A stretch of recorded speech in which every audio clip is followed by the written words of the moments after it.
everyone, I hope that you're doing well. Thank you for tuning in because this is an experiment and this is going to be my reaction to the Mugen Train arc of Demon Slayer, episode 7, Set Your Heart Ablaze. Oh my gosh, we are already at the end. Okay, so if there isn't an extra episode after this is the final episode of the Mugen Train arc. I promise I already have a lot of things to talk about, so without further ado, I say let's get into this. Let's go out with a bang, let's finish it. Oh my gosh. That shot of Akaza is like one of the coolest ones.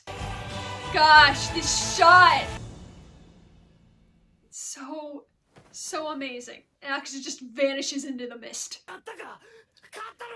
Inosuke, you are many things, and naive is one of them. No intro? I don't know how I'm going to sync this. There's no intro. God, Tanjiro looks like he's freaking out. This is an interesting shot as well. Why is it sideways? Oh, I guess it works better with Akaza since he has like a less of a silhouette. No, I think it's just setting in for him. Holy crap, I might die. I think if anything, this is Rengoku's moment of doubt.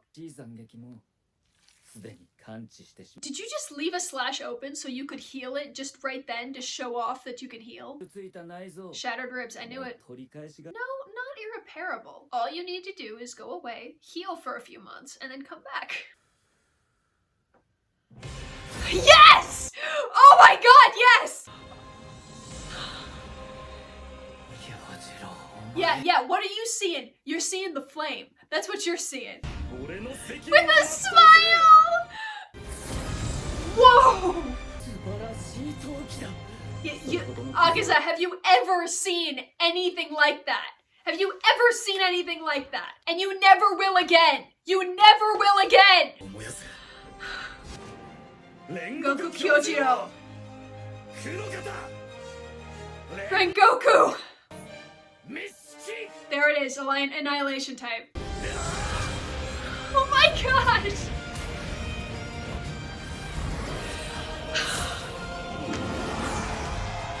Please tell me that Rengoku made this. Oh, he did. He made this form himself. God, that giggle from Akaza. That would have sliced open his neck, but no. It's hurting him. The culmination of the red blade.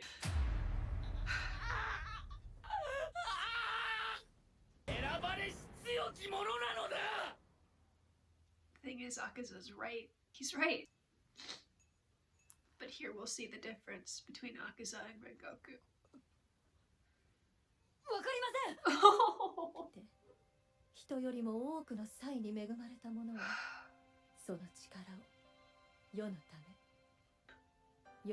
His mom is so pretty. Oh my gosh. He's perfect. But such cool colors from him. From her, I meant. His mom. Right.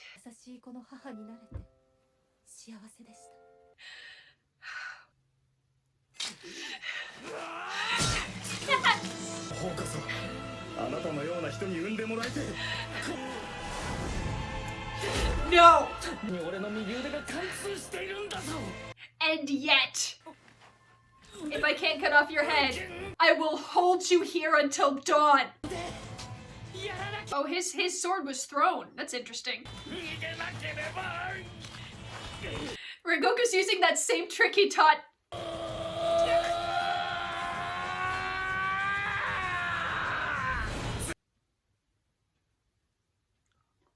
Whoa! Move your body for Rengoku. Oh! Ew. And he's up. He's I could hear scared breathing there. Oh my gosh, oh my gosh. Bow! Excuse me? Excuse me? Are you telling me to run away? You telling me? You idiot! That looks like a real sunrise, by the way.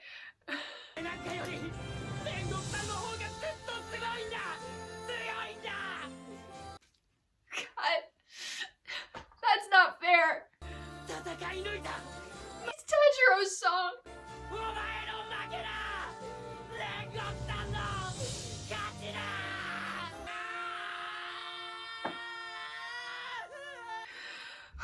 Okay, okay. Stop! Stop! Right, because he was protecting you. That's a fair point. Oh, that's... Whoa. That was all in the first half of the episode. This was where the movie ended. So... Wow. That's a lot of damage. Are we gonna see what happens when they go there?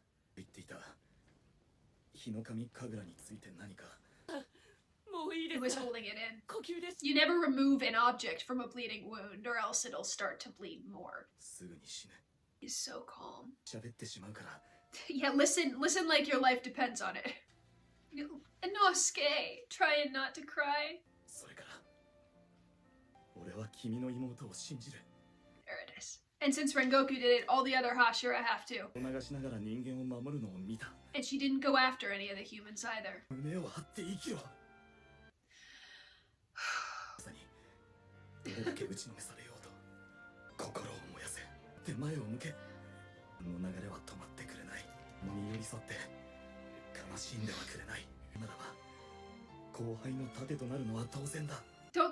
Don't make it like you're just doing your job. It was something else. I don't know about that. I love that Zenitsu was protecting Nezuko. I would love to see that. Stop.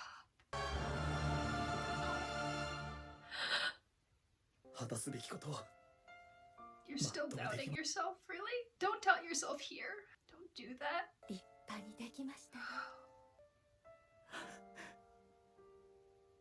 Go on.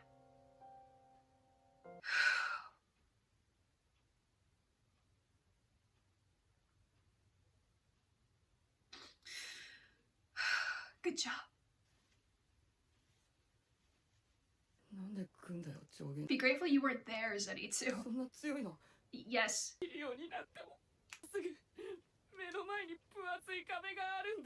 I relate to that so hard.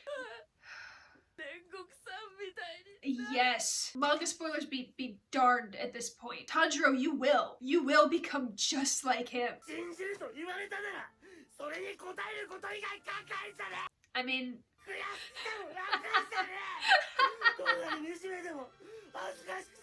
Do you feel pathetic and humiliated? Yeah. Yeah.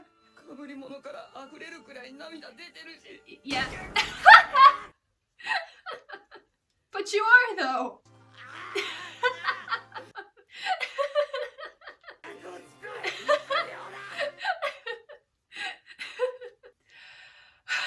Inosuke, you have no idea what you're doing, but thank you. He's my favorite. Remember that background. You have an interesting voice, Tengen. I look forward to hearing more of it. I love how it already shows them paired up like this. I like that. I mean, that's kind of your MO, dude. I see. Ubuyashiki. Right? Is that who we're gonna see next? Yep. Yes. And you two are like the same age, right? Like Rengoku's like 19 or something. That can't be the end. No, yeah, we got so much more. Yeah, we've got 4 more minutes left. I know there's gonna be an end credit scene. I'll just start talking, I guess. I'm so glad that ended with Inosuke like waving around his swords and crying, because I probably would not, if that had not happened, I would not be cohesive enough to do an analysis. Okay, so I think that's the first time on this channel, is it on this channel, that I have shed multiple tears for a character? Oh, stop. Okay, jeez. Please, like, stop this. That's really, okay. So what do we address first? That's adorable. The first time I ever watched the Mugen Train movie. First of all, I did not cry as hard as I did here. So I guess I get to experience it anew. Okay. Rengoku's mom. Come on, let's power through this. Let's ignore the music, even though it's very, very good. Look at what she's wearing. Like, look at her kimono. Now, manga readers, you might guess at what I'm about to say here, but anime onlys, you guys have no idea, and you shouldn't find out, by the way. But the first time we saw the Mugen Train movie, I thought that because of the way that Rengoku's mom was dressed, instead of like the flames of the Flame Hashira sort of family, she's wearing something that's remarkably cool and cold. I mean, like fractal. I mean, they were flowers, but they kind of reminded me of snow, which I thought was a stark contrast and pretty good because she stood out in my mind because of that. Because of the way she was dressed, I thought I was looking at somebody completely different. I didn't think it was Rengoku's mom. I thought it was somebody else, and I was like, wait a minute, it isn't time for that yet. Don't do this. And then I saw little Rengoku next to her, and I was like, oh thank God. For those of you manga readers who know who I'm talking about, stop.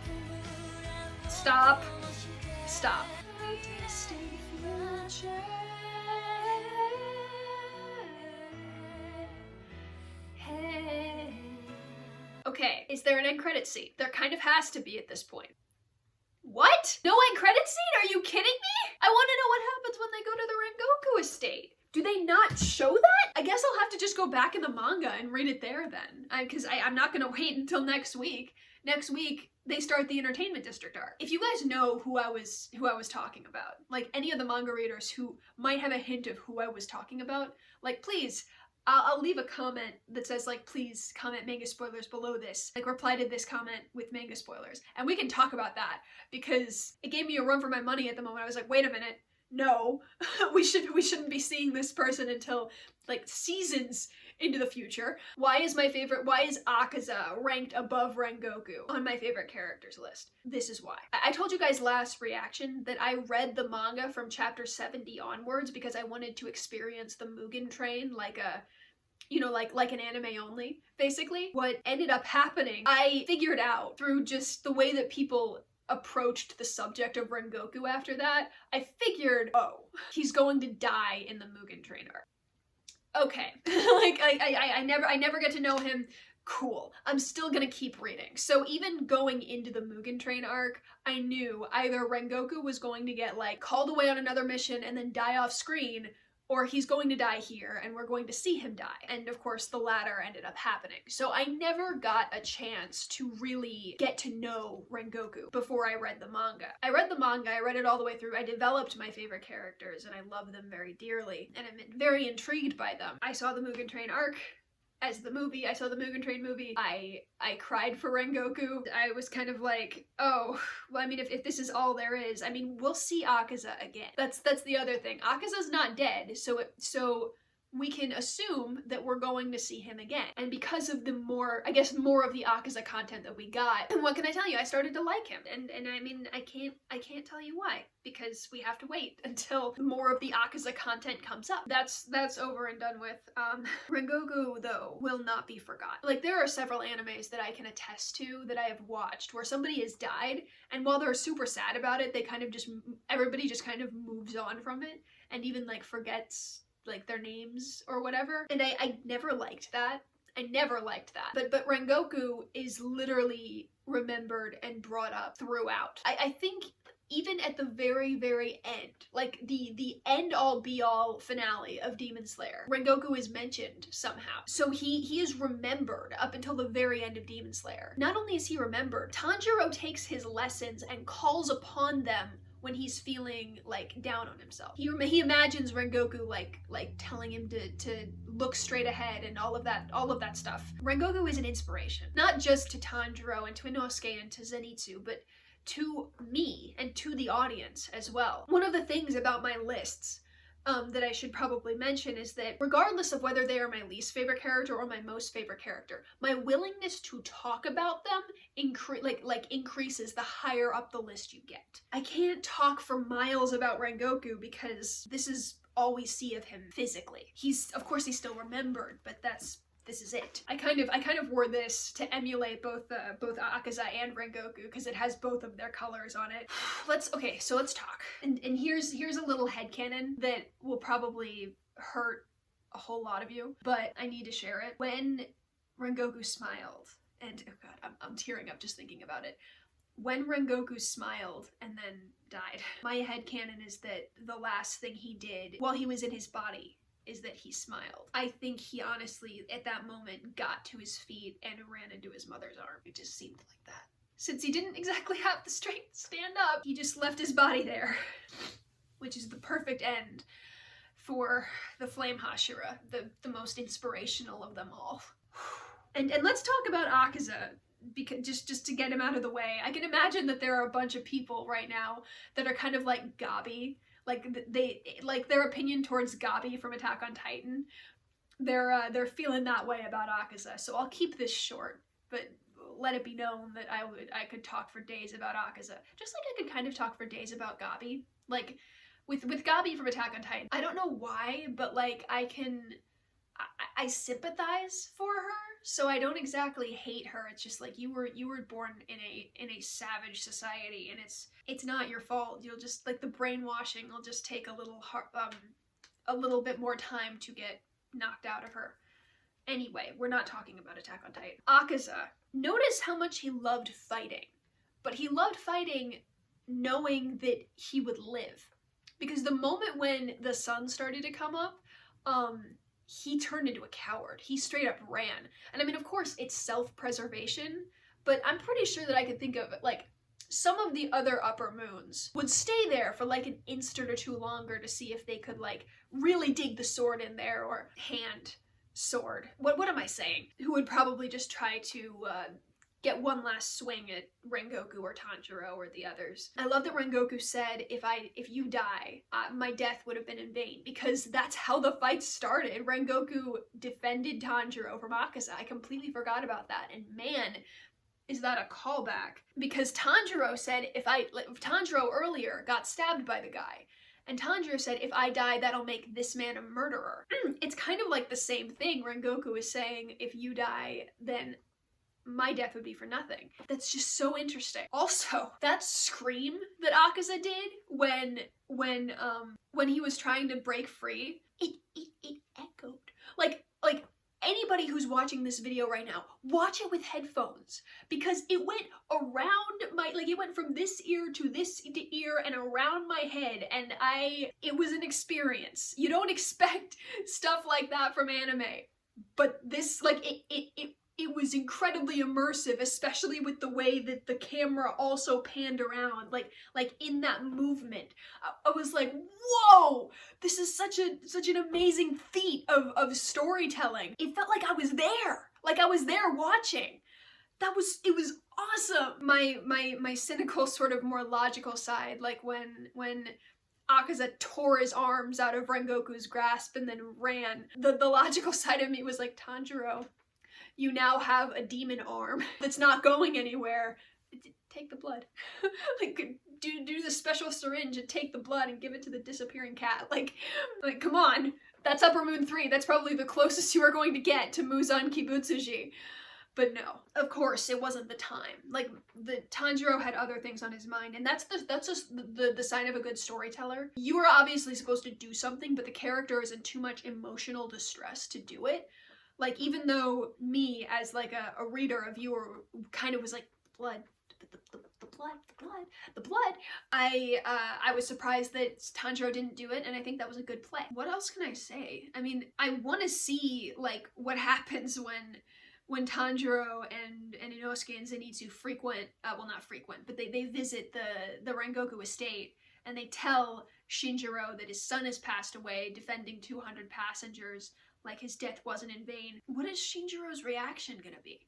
Because, I mean, here, Rengoku's mom said that, like, I'm not long for this world. I will eventually pass away. One of my commenters, bless their heart, told me, like, oh, well, Rengoku's mom died of an illness, and that's why Shinjiro quit being a Hashira and that's why Shinjiro quit being a Hashira and kind of became nihilistic. I wanna know if Shinjiro would grieve, if he would regret all of the things he said to his son, or if he'll just go, yeah, so what? He's dead. It doesn't matter. Which would be like the nail in the coffin for me believing there is like a shot at redemption for Shinjiro. As for Senjiro, I hope that he keeps his head high. I hope that Tanjiro or like one of them consoles Senjiro. He's okay.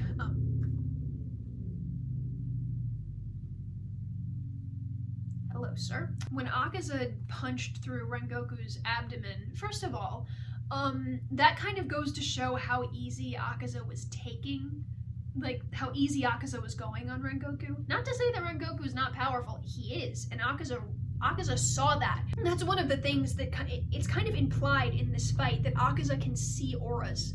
Like, he can see fighting, what he calls fighting spirit. And since he can see this fighting spirit, the way that Rengoku's fighting spirit just kind of exploded from him, it was like, I don't think Akaza's ever going to see somebody that amazing, with that much potential. So Akaza probably felt real sorry, like this guy could have been great, and yet he's gonna throw it all away. Like, humans are so stupid, I don't know. But the look on his face showed him, like, first of all, I did not want to do this. I just wanted to go to show that I could do this. I was capable of doing this the entire time, but I very much wanted you to live because you're chosen. You're there at the steps of the realm of the highest. Why don't you listen to me? And I mean, it kind of only goes to show that Akaza is a demon, and as you know, demons forget who they were as humans. The thing is about that specifically, is that all of the demons that we have come across, all of their powers have something to do with a want, a need, or some sort of desire that they held in life, in human life.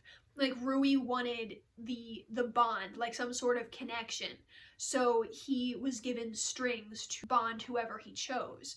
I don't remember what the drum demon's name was, the former lower moon. He had his tatami drums or something, that changed the shape of the room and stuff because he wanted to play the drums. The hand demon that killed all of Orokodaki's pupils was a little boy once, and he just wanted somebody to hold his hand. It's desires like that that just get twisted and they become the demon's powers.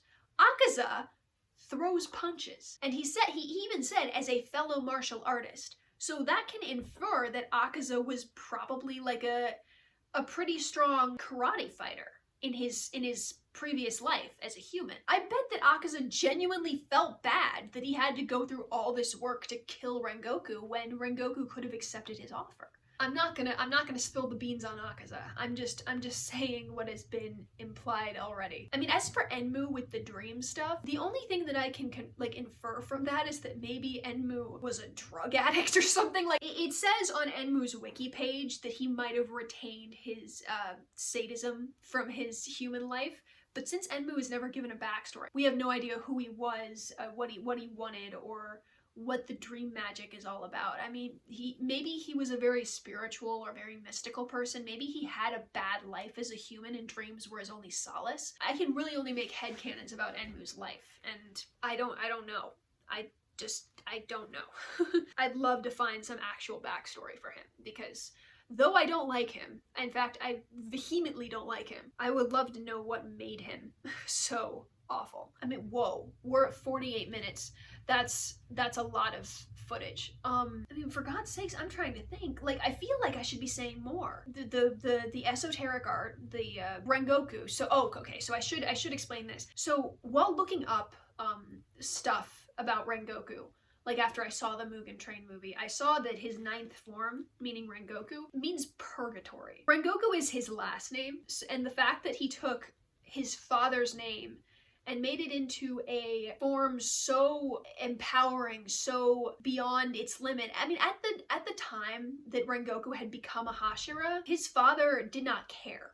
So I like to think that Rengoku took the image of what his father used to be, and the fear and awe that he inspired, and the hope, and took that and made something beyond his father, beyond any of the lines of Flame Hashiras that Rengoku comes from, learns from, and just invented something that was so, I'm trying to find the right words besides strong and amazing and overpowering. I mean, really, it was OP. It was so overpowering that the eyes were lightning. He must have taken inspiration from thunder breathing at some. Not only was it a flame move, it was a fire. Like it kind of imitated thunder breathing in a way. I think that's all I have to say. I'll definitely comment down below on, like, I'll tell you guys the rest of what I think if I think of anything else. But yeah, as for right now, be sure to like and comment and subscribe. You don't have to, but I am trying to make this a source of income for me, so it'd be super, super cool if you did. Comment below. Everyone, manga readers, anime onlys, like, this finale of an episode for the Mugen Train arc deserves so much recognition. Thank you so much for staying, and have a nice day.